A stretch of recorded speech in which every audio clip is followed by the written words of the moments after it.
Welcome to Hollywood Graveyard. If you love food as much as I do, then stay tuned as we set out to remember and celebrate the lives of those who lived to tickle our taste buds and fill our bellies. Food, glorious food.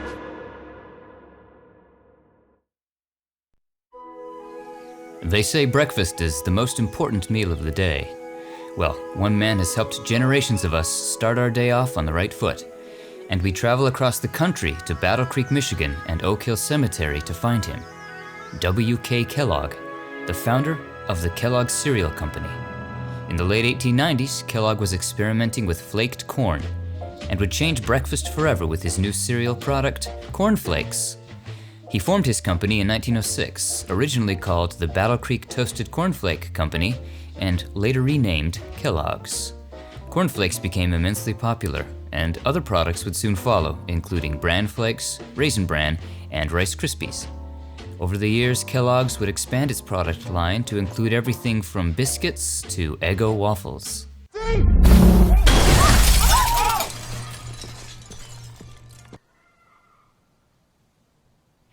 Prefer breakfast on the go?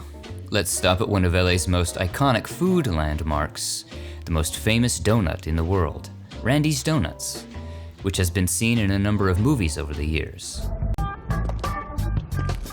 Sir, I'm gonna have to ask you to exit the donut. We head down to Orange County to Pacific View Memorial Park to find the man behind the Big Donuts, Russell C. Wendell. Wendell was a donut machine salesman who, in the 1950s, founded a series of drive-through donut shops called Big Donut Drive-In. They were notable for, you guessed it, the big donuts on the buildings. There were 10 of these Big Donuts in the LA area. In the 70s, Wendell sold off his Big Donuts to focus on his other restaurant chain, Puppin' Taco. Many of the Big Donuts were demolished, but this one in Inglewood remains. It was renamed Randy's Doughnuts after the new owner's son and has since become the most iconic.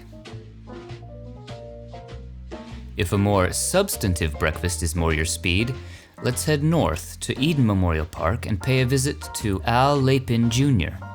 He was the co-founder of the International House of Pancakes, IHOP. The first IHOP opened in 1958 in Burbank, California, and within a few years began to expand across the country through franchising, with now over 1,600 locations worldwide, feeding all your pancake needs 24 hours a day. And just in time for our video, IHOP just announced a name change to IHOB. I wonder what the B stands for. Bacon? I hope it's bacon.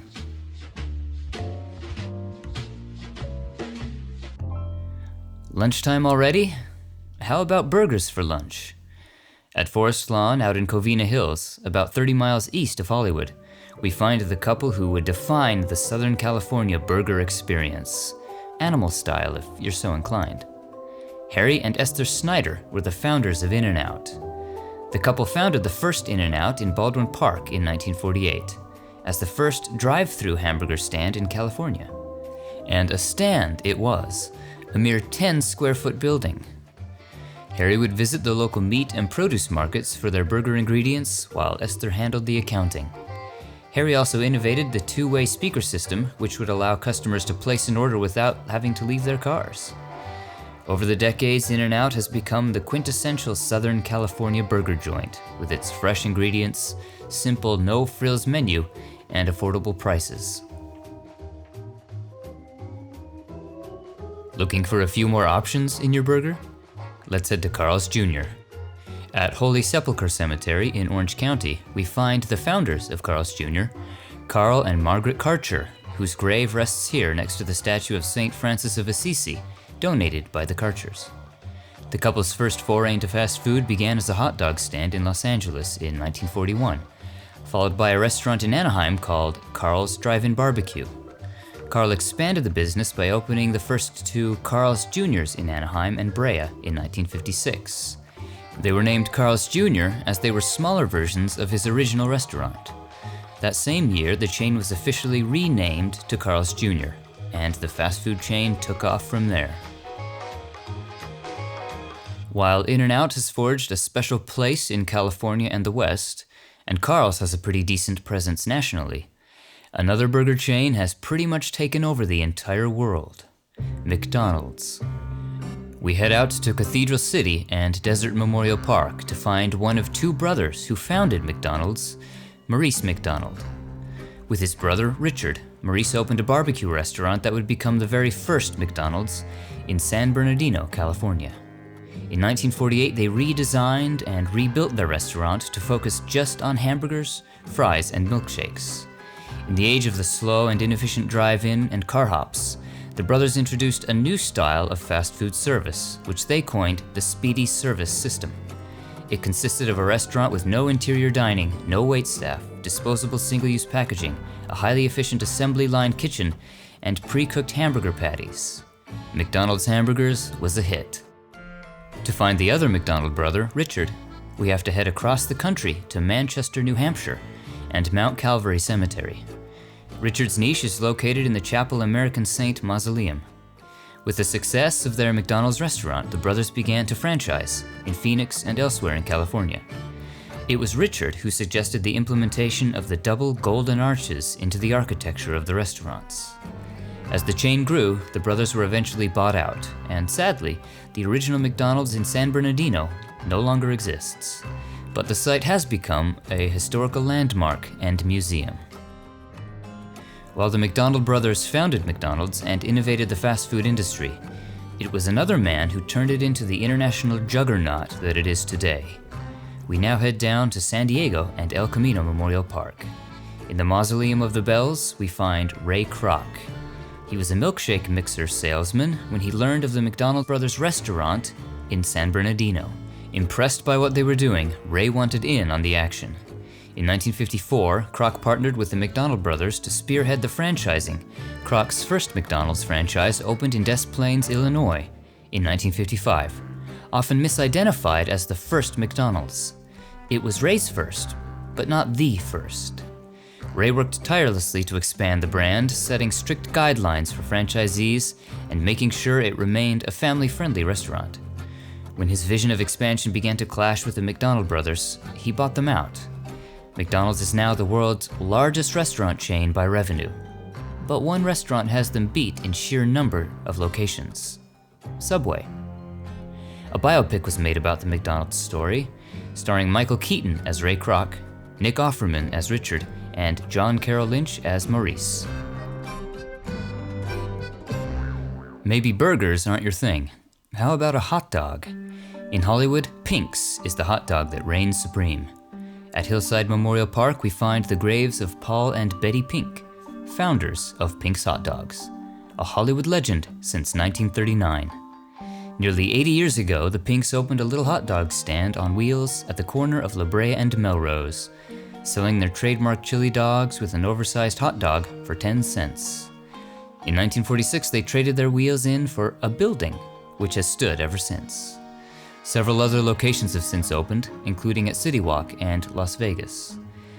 It wouldn't be unusual to spot one of your favorite stars at Pink's enjoying a hot dog.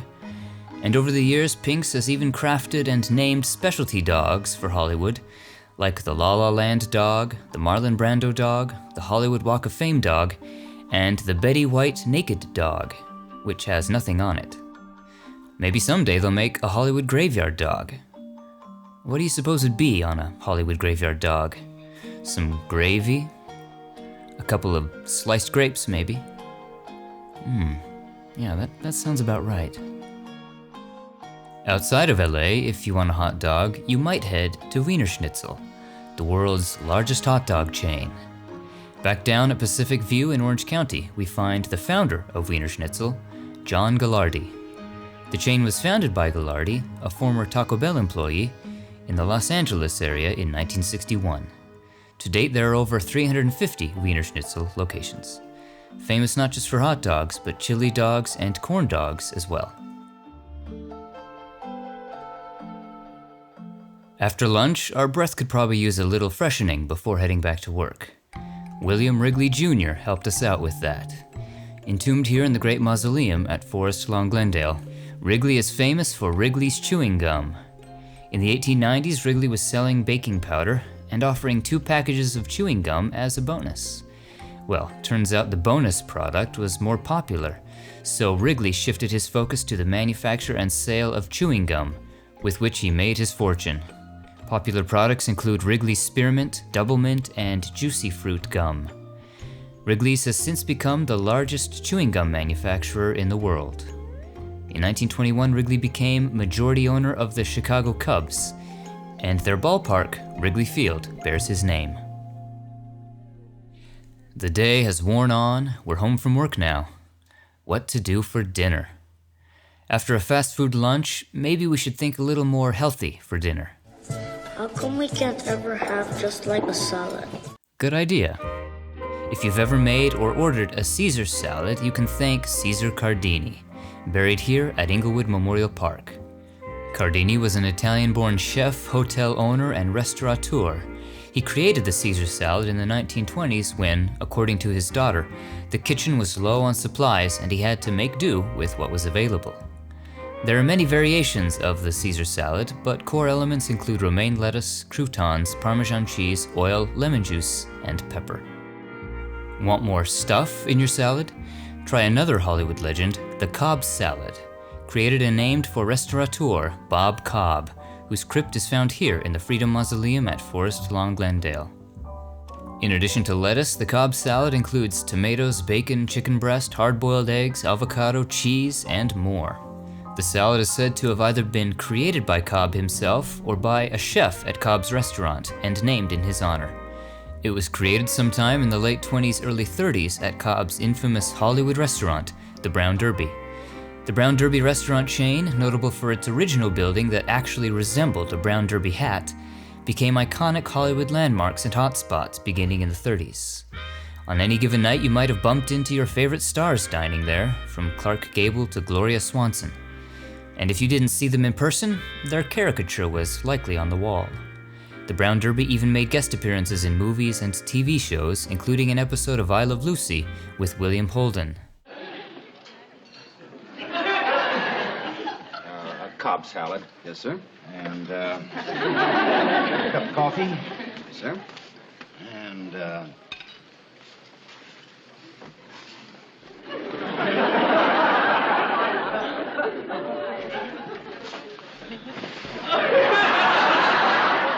The Brown Derbies have all but disappeared from the world over the years, but you can still find one at Disney World in Florida. Another popular restaurant chain started right here in Southern California is Bob's Big Boy. We're back yet again at Pacific View in Corona Del Mar to find the man behind the boy in checkered overalls, Bob Wian.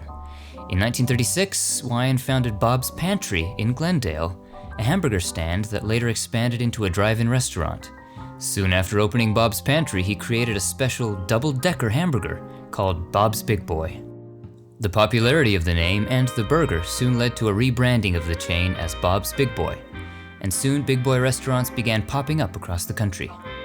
The iconic Big Boy mascot was spoofed on The Simpsons as Lard Lad. If you love fried chicken, if you crave those 11 secret herbs and spices, then Louisville, Kentucky is our next stop. At Cave Hill Cemetery, we find the colonel of fried chicken, Harland Sanders. His mother taught him to cook from a young age, a skill that would come to define his legacy. In the 1930s, he was running a Shell service station in Kentucky. There he would feed weary travelers the recipes he had learned as a child, including fried chicken. His chicken became so popular over the years, he was given the honorary title of Colonel by the governor of Kentucky. His successes soon expanded from a service station into his own restaurant, Sanders Court and Cafe. In the 50s, Sanders traveled the country to franchise his chicken to restaurants. The very first Kentucky Fried Chicken, believe it or not, was actually opened in Salt Lake City, Utah. Franchises began popping up all over, challengers to the ubiquitous burger restaurants. Sanders would become the symbol and brand ambassador of KFC with his silver goatee, white suit, and string tie. It's so nice to feel so good about a meal, so good about Kentucky Fried Chicken. It's nice to feel so good about a meal. It's so KFC is now the second largest restaurant chain in the world by sales, after McDonald's. After dinner comes my favorite meal, dessert. It's hot here in LA, so how about some ice cream? At Home of Peace Cemetery we find Burton Baskin, the Baskin in Baskin Robbins. During World War II, Baskin was a lieutenant in the US Navy and produced ice cream for his fellow troops. In 1946, Baskin opened Burton's Ice Cream in Pasadena. A year earlier, his brother-in-law, Irv Robbins, had opened an ice cream shop in Glendale. In 1953, they combined forces and became Baskin Robbins. The 31 flavors in their logo was meant to represent a flavor for every day of the month. We'll head back to Cathedral City to find the other half of Baskin Robbins, Irv Robbins, whose crypt is found here at Forest Lawn, Cathedral City. Baskin Robbins is said to have introduced around 1,000 unique original flavors, including mint chocolate chip and pralines and cream. They've also since become the largest ice cream chain in the world. Irv and Burton certainly have made a lot of people happy. If you love chocolate, then this next sweet-sounding cemetery is a must-see. In Hershey, Pennsylvania, we find Hershey Cemetery, final resting place of the man who invented American chocolate, Milton Hershey. Once a luxury only the rich could afford, Hershey is credited with bringing the sweet confection to the masses. His first foray into confections was caramel, but in the 1890s he had his eyes set on developing a milk chocolate recipe for the American public. Hershey's was founded in 1894, and the first Hershey's bar was produced in 1900, the very first mass-produced chocolate bar in the US. It was an instant hit with young and old across the country, many of whom had never tasted chocolate before in their lives. The Hershey Kiss followed in 1907. In 1903, Hershey built his factory in Pennsylvania, and subsequently built an entire town around the factory for his employees, complete with homes, schools, and yes, even a cemetery. In 1907, he founded Hershey Park, which has since become a sort of Disneyland of chocolate, allowing his employees to relax and enjoy life. Other classic products that followed included Hershey's chocolate syrup, allowing kids to make their own chocolate milk at home. And during World War II, Hershey provided special D-ration chocolate bars for troops. Hershey's now stands as the most recognized chocolate brand in the world.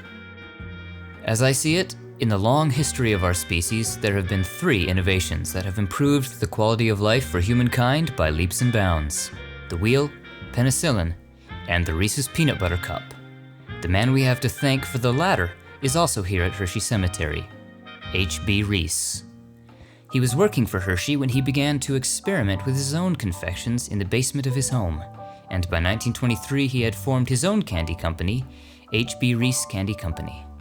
In 1928, he introduced the Reese's Peanut Butter Cup, which quickly became the company's most popular product. In 1977, Reese's Pieces were introduced, and after M&M's declined to be featured in the 1982 film E.T., Reese's Pieces took their place, boosting their popularity immensely. As one of your biggest fans, Mr. Reese, thank you. I'm still holding out hope for a peanut butter cup the size of a tire, or even a dinner plate. But in the meantime, this one the size of a pot pie will do nicely. And that concludes our tour. Are you hungry yet? I know I am. Thanks for watching.